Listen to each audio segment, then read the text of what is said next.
देवभूमि में आपका बहुत स्वागत है। आपके साथ मैं दीपिका सिंह करते हैं खबरों की शुरुआत।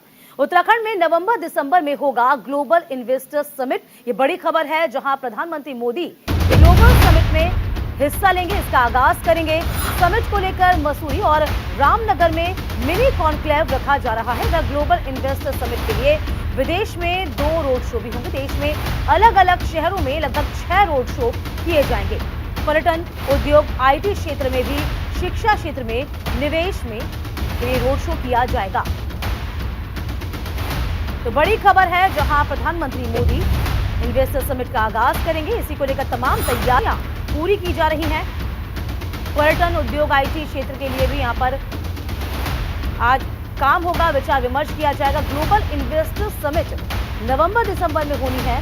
PM Modi global investor summit की समीक्षा करेंगे। बात मसूरी की जाए, रामनगर की जाए, मिनी कॉन्क्लेव यहां पर रखा गया है। और ग्लोबल इन्वेस्टर समिट के लिए विदेश में 2 रोड शो भी किए जाएंगे। देश के अलग अलग शहरों की बात करी जाए तो लगभग 6 रोड शो किए जाएंगे।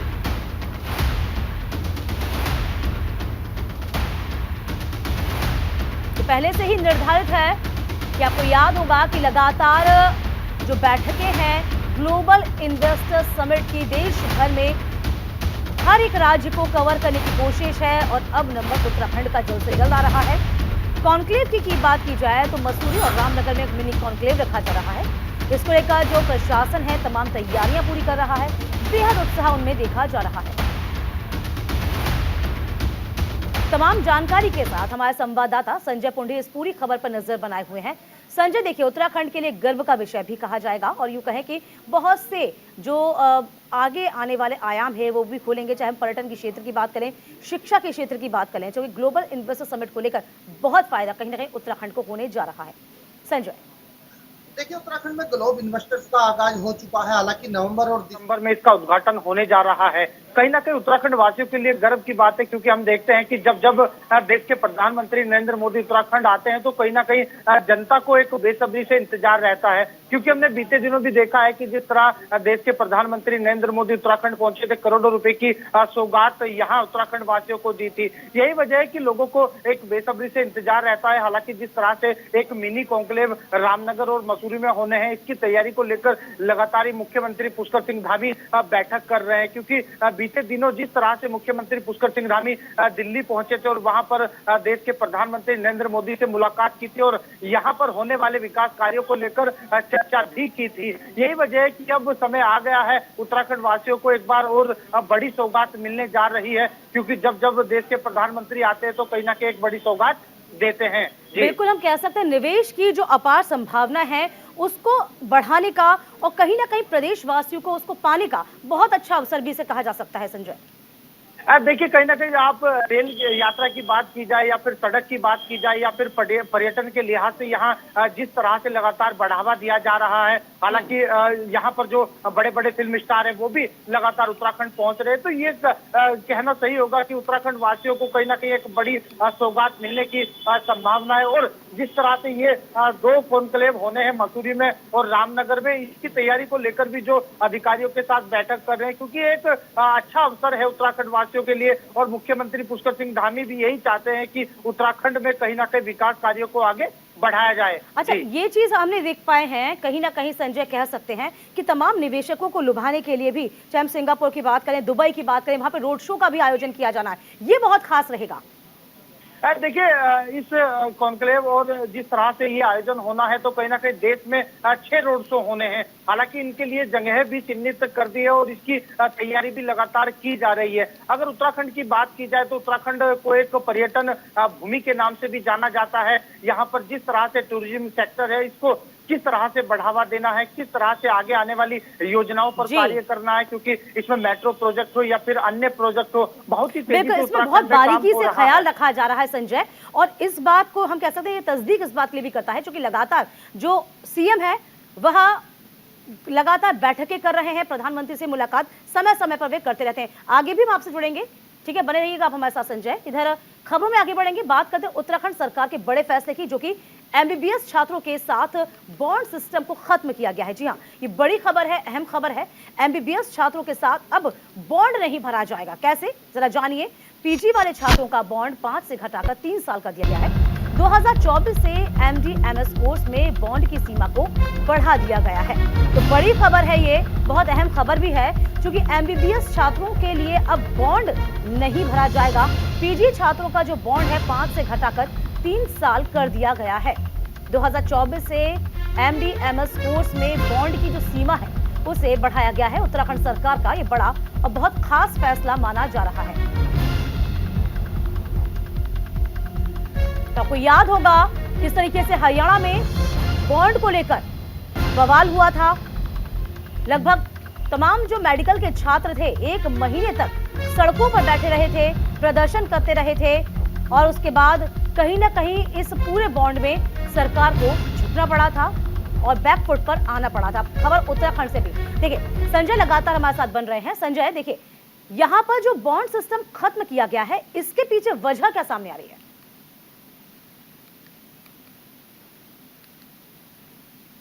संजय, आप तक आवाज पहुंच पा रही है?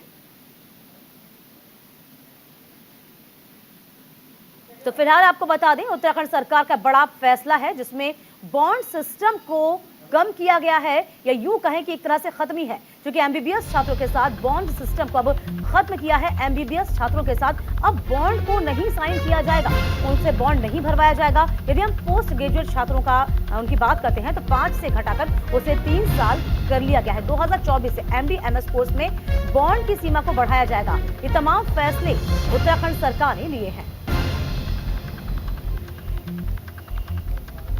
तो फिलहाल ये बड़ी खबर है उत्तराखंड से, जहां पर MBBS छात्रों के साथ अब बॉन्ड नहीं भरा जाएगा। पोस्ट ग्रेजुएट जो छात्र हैं उनके 5 से घटाकर 3 साल किया गया है। 2024 से MD-MS कोर्स में बॉन्ड की सीमा को बढ़ाया गया है। तो उत्तराखंड सरकार का बड़ा फैसला है, अहम फैसला है, क्योंकि बॉन्ड पॉलिसी को लेकर हमेशा से छात्रों में और सरकार में अनबन रही है। ये आपको याद होगा।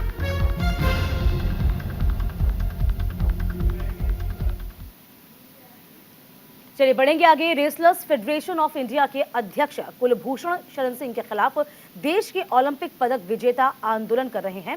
पहलवानों को देश भर के अलग अलग संगठन और राजनीतिक दलों का समर्थन मिल रहा है। बात हरिद्वार की करते हैं, जहां पूर्व मुख्यमंत्री हरीश रावत ने कांग्रेस कार्यकर्ताओं के साथ पहलवानों को न्याय दिलाने के लिए चौधरी चरण सिंह घाट पर मां गंगा को अर्जी दी। हरीश रावत ने हरिद्वार में पहलवानों के समर्थन में मां गंगा से अपील की। उन्होंने आरोप लगाया कि सरकार सांसद ब्रिजभूषण शरण को राजनीतिक संरक्षण दे रही है। हरीश रावत ने कहा है कि पहलवानों को न्याय मिलने तक आंदोलन करते रहेंगे। तो नजारा जरा आप देखिए, ये हर की पैड़ी का नजारा है, जहां पर एक बार फिर से हरदा जो है फॉर्म में नजर आ रहे हैं, क्योंकि बीते दिनों जिस तरीके से हरीश रावत एक बार फिर से राजनीति में सक्रिय नजर आ रहे हैं, अभी उसकी बानगी देखी जा रही है। अब हमको जंतर मंतर पर बैठने भी नहीं दिया जा रहा है और लोकतांत्रिक तरीके से अपनी आवाज बुलंद नहीं करने दी जा रही। वो गंगा माँ के पास आए, उनकी व्यथा थी, और ये व्यथा मैं समझता हूँ कि सबकी व्यथा है जो लोकतंत्र में विश्वास रखने वाले लोग हैं। और हमने तय किया है कि हम लोग यही हरिद्वार से, उन्होंने गंगा पे विश्वास किया, उन्होंने हरिद्वार पे विश्वास किया, हम भी गंगा के किनारे एक गंगा को अर्जी दे करके ये कहना चाहते हैं, माँ जो उनका अभियान है उस अभियान को हम जन अभियान के रूप में आगे बढ़ाएंगे, और आप जो है सरकार को सद्बुद्धि दो और पहलवानों को न्याय मिले। उत्तराखंड के पूर्व मुख्यमंत्री और पूर्व केंद्रीय मंत्री रमेश पोखरियाल निशंक इन दिनों अपने पैतृक गांव पिनानी में हैं। निशंक अपने गांव पहुंचकर बचपन के दिनों को याद कर रहे हैं। इससे पहले निशंक कोरोना काल में भी अपने पैतृक गांव पिनानी पहुंचे थे। रमेश पोखरियाल निशंक ने बताया कि गांव के प्रति उनका लगाव सदैव रहा, इसलिए जब भी उन्हें समय मिलता है तो वे अपने गांव पहुंच जाते हैं। निशंक ने बताया है कि उनका जीवन बचपन से हर पहाड़वासी की तरह ही संघर्ष से गुजरा है। शिक्षक से लेकर मुख्यमंत्री और फिर केंद्रीय शिक्षा मंत्री तक का सफर तय करना बेहद ही संघर्षशील रहा है।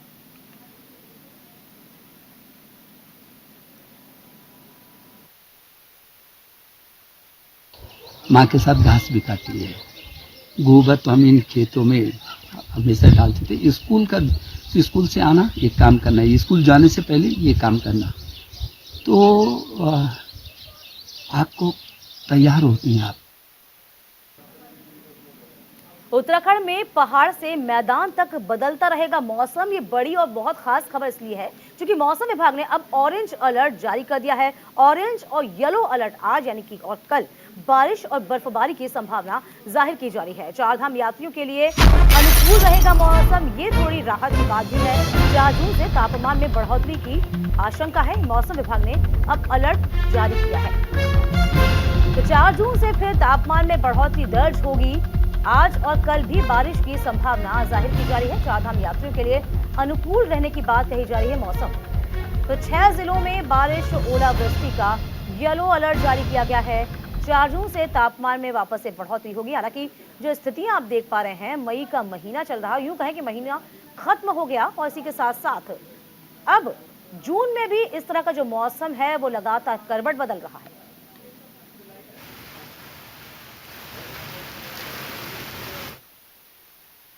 हो जाएगी, पर फिर भी आप ये कह सकते हैं कि जो हमारे अंदर के डिस्ट्रिक्ट है, जहाँ चारधाम लोकेशंस भी है, उत्तरकाशी, चमोली, पिथौरागढ़, रुद्रप्रयाग या बागेश्वर है, और गढ़वाल के जो डिस्ट्रिक्ट उनमें जो चारधाम लोकेशंस भी अंदर वाले डिस्ट्रिक्ट्स में है, तो वहाँ पे तो आज भी अनेक जगहों तक में जो है हल्की मध्यम तक की जो बारिश है वो मिलेगी। और चारधाम लोकेशन में तो आप ये कह सकते हैं कि थोड़ी बहुत बर्फबारी जो है आज भी वो मिलेगी, जो 3500 मीटर या उससे अधिक ऊंचाई का जो एरिया है उसमें वो मिलेंगी। तो कहीं ना कहीं जो तापमान है वो कम रहेंगे आज कल की अगर बात करें 2 दिन आगे भी, लेकिन उसके बाद थोड़े जो टेम्परेचर वो बढ़ने शुरू हो जाएंगे और जो एक्टिविटी है वो भी कल से काफ़ी कम है। तो कल से छुटपुट एक्टिविटी तो है, कल से भी, कल भी जो अंदर के डिस्ट्रिक्ट हैं या चारधाम लोकेशन है, पर वो एक आप कह सकते हैं कि जो वहाँ का लोकल वेदर है, जो शाम के टाइम थोड़ा डेवलपमेंट होके थोड़ी बहुत एक्टिविटी हो जाती है, तो उस तरह का रहेगा, कल से कम हो जाएगा। संजय पुंडीर हमारे संवाददाता इस पूरी खबर पर नजर बनाए हुए हैं। संजय, देखिए 6 ऐसे जिले बताए गए हैं जहां पर ऑरेंज अलर्ट जारी किया गया है, लेकिन कहीं ना कहीं राहत जो है चारधाम के श्रद्धालु हैं उनके लिए है। जरा तफसील से बताइए, क्या कुछ यहाँ पर मौसम विभाग का कहना है? देखिए, मौसम लगातार बदल रहा है, जिससे कहीं ना कहीं जो चारधाम यात्रा है वो पूरी तरह प्रभावित हो रही है, क्योंकि हमने देखा है कि जिस तरह 2 दिन पहले भी पिथौरागढ़ में लैंडस्लाइडिंग हो रही है, हालांकि पहाड़ों में लगातार बर्फबारी हो रही है, इसका असर सीधा चारधाम यात्रा पर पड़ रहा है। हालांकि मौसम विभाग ही लोगों को जागरूक कर रहा है कि जैसे ही मौसम बदलता है या पहाड़ों में बर्फबारी होती है तो ऐसे में कहीं आप सुरक्षित स्थान पर रुक जाए, क्योंकि जब पहाड़ों में बर्फबारी और मौसम बदलता है तो जो यात्रा मार्ग होता है वो पूरी तरह प्रभावित होता है, क्योंकि जिस तरह से पिथौरागढ़ में करीब 120 मीटर की सड़क थी, पूरी तरह ध्वस्त हो गई थी। हालांकि वहां जो फंसे यात्री हैं, आने वाले यात्री हैं, उन्हें भी काफी परेशानियों का सामना करना पड़ रहा है। और आने वाले दिन भी मौसम विभाग ने कहा है कि आने वाले दिनों में भी कहीं ना कहीं धर्मनगरी हरिद्वार के संत एक नई परंपरा की शुरुआत करने जा रहे हैं। जल्द ही हरिद्वार के बड़े संत उत्तराखंड के मुख्यमंत्री पुष्कर सिंह धामी के साथ बद्री और केदारनाथ के दर्शन कर सनातन परंपरा को आगे बढ़ाएंगे और देश के उज्जवल भविष्य की कामना भी करेंगे। बद्रीनाथ केदारनाथ मंदिर समिति के अध्यक्ष अजेंद्र अजय के साथ निरंजनी अखाड़े के आचार्य महामंडलेश्वर कैलाशानंद गिरी ने बैठक कर कार्यक्रम की रूपरेखा तय की। ऐसे में निरंजनी अखाड़े के आचार्य महामंडलेश्वर स्वामी कैलाशानंद गिरी का कहना है कि हरिद्वार के वरिष्ठ संत अखाड़ों के महामंडलेश्वर बद्रीनाथ केदारनाथ के दर्शन करने जाएंगे। इसकी तारीख जल्द तय की जाएगी।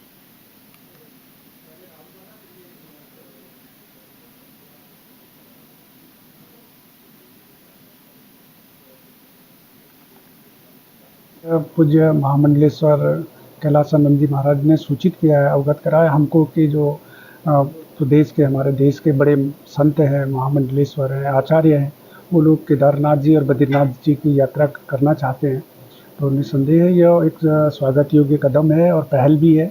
और एक संयुक्त रूप से जब इतने साधु संतों का समागम साथ में होगा तो एक देश के लिए भी, प्रदेश के लिए भी, एक हरिद्वार के जितने भी वरिष्ठ महात्मा हैं, महामंडलेश्वर, मंडलेश्वर और हमारे जो बड़े स्थान के सभी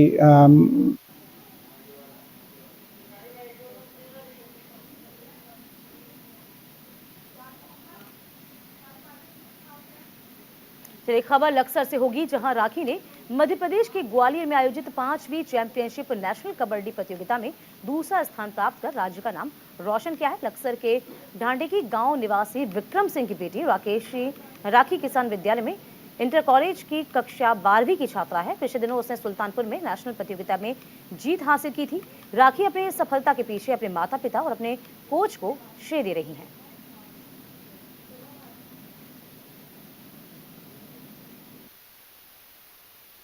सर, पहली बात तो है कि मैं बहुत खुश हूँ कि मैंने अपने गांव का और अपने जिले का मतलब नाम रोशन किया है। और सबसे बड़ी खुशी तो यह है कि मुझे उम्मीद नहीं थी कि मैं वहां पे ऐसे कर पाऊंगी, क्योंकि मेरी इतनी प्रैक्टिस को ना मेरी बहुत टाइम कम था मेरे पास कि मैं इतने कम टाइम में इतना अच्छा कर लूंगी। मुझे उम्मीद भी नहीं थी।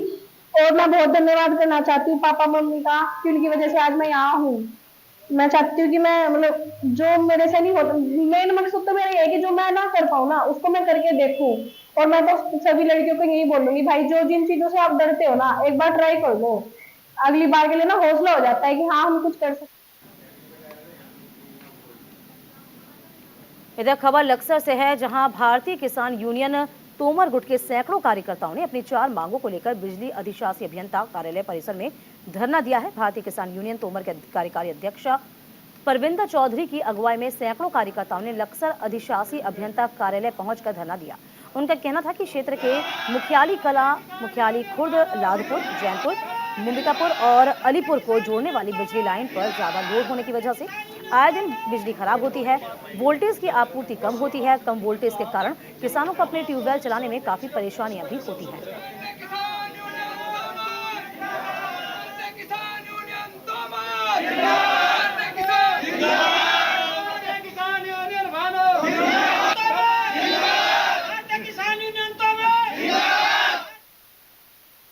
जैसे कहीं इनके जो है ट्यूबवेल का जो सामान है वो थोड़ा स्टोर से मिलने में बड़ी दिक्कत आ रही, क्योंकि मार्च क्लोजिंग के चक्कर में सामान नहीं मिल पाया था। अब जो है मिलना शुरू हो गयागा। तत्काल जो है इन लोगों को जिनके हैं वो दिलवाया जाएगा 2, 4, 10, 5 दिन के अंदर ही, और इनकी समस्याओं का समझ जो है निदान वही करा जाएगा। जैसे कहीं इनके जो है ट्यूबवेल ऐसा हमारी एक तो एथल फिटर है जो वो 30-32 गाँव से जुड़ा हुआ है, एक तो उसे हाफ कराना चाह रहे हैं हम। एक मांग तो हमारी ये थी। दूसरी बात, किसानों के बहुत कनेक्शन मंजूर हुए पड़े हैं, उनका अभी तक कोई सामान उपलब्ध नहीं है।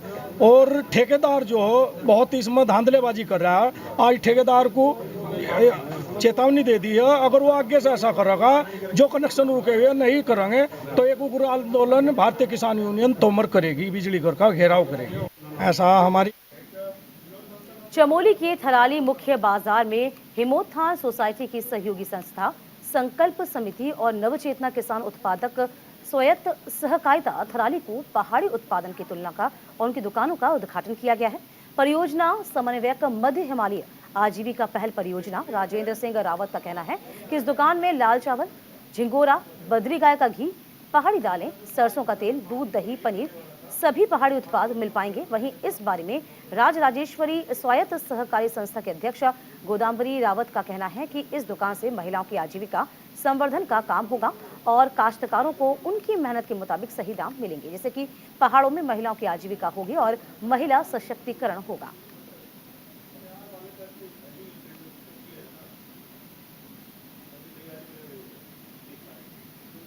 अगली खबर रुड़की से, जहां पर इब्राहिमपुर स्थित राजकीय नलकूप खंड 25 आरजी और 153 आरजी ग्राम रसूलपुर की एलटी लाइन और टीएफ को नलकूप के कंपाउंड के स्थानांतरण को लेकर ग्रामीणों ने लंबे समय से बिजली विभाग से गुहार लगा रहे थे, जिस पर संज्ञान लेते हुए बिजली विभाग के एसडीओ वीरेंद्र सिंह बिष्ट ने मौके का निरीक्षण कर जल्द ही लाइन को स्थानांतरण करने की बात कही है। आपको ये बता दें कि ग्राम इब्राहिमपुर स्थित नलकूप खंड संख्या 25 आरजी एलटी लाइन लगभग 350 मीटर काफी पुरानी और जर्जर होने की बार तार टूटने से आम लोगों को काफी परेशानियां होती हैं, इसका सामना करना पड़ता है।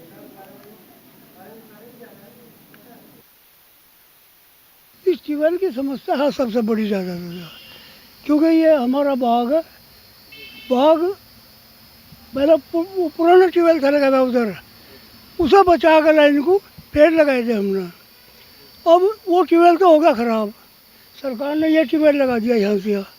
अब इसकी वजह से लाइन या पेड़ों में को आ रही और ये लाइन बार बार फॉल्ट करती रहे, वो अर्थ लेती रहे पेड़ों में से, और ये ट्यूबवेल जो है बार बार फूकता रहे। अब हम ये चाहते हैं कि हम इसका एस्टिमेट बना के उनको भेज देंगे, तो पैसे जमा होते ही कार्रवाई काम शुरू हो जाएगा। निरीक्षण आज ही कर लेंगे, कल तक हम एस्टिमेट दे देंगे डिवीज़न में। डिवीज़न एस्टिमेट के पैसे जो हैं उनको नलकूप खंड को जाएंगे, वो जैसे ही पैसे जमा करते हैं एस्टिमेट वो तुरंत कार्रवाई हो जाएगी शुरू। और इसी के साथ देवभूमि में अभी के लिए बस इतना ही।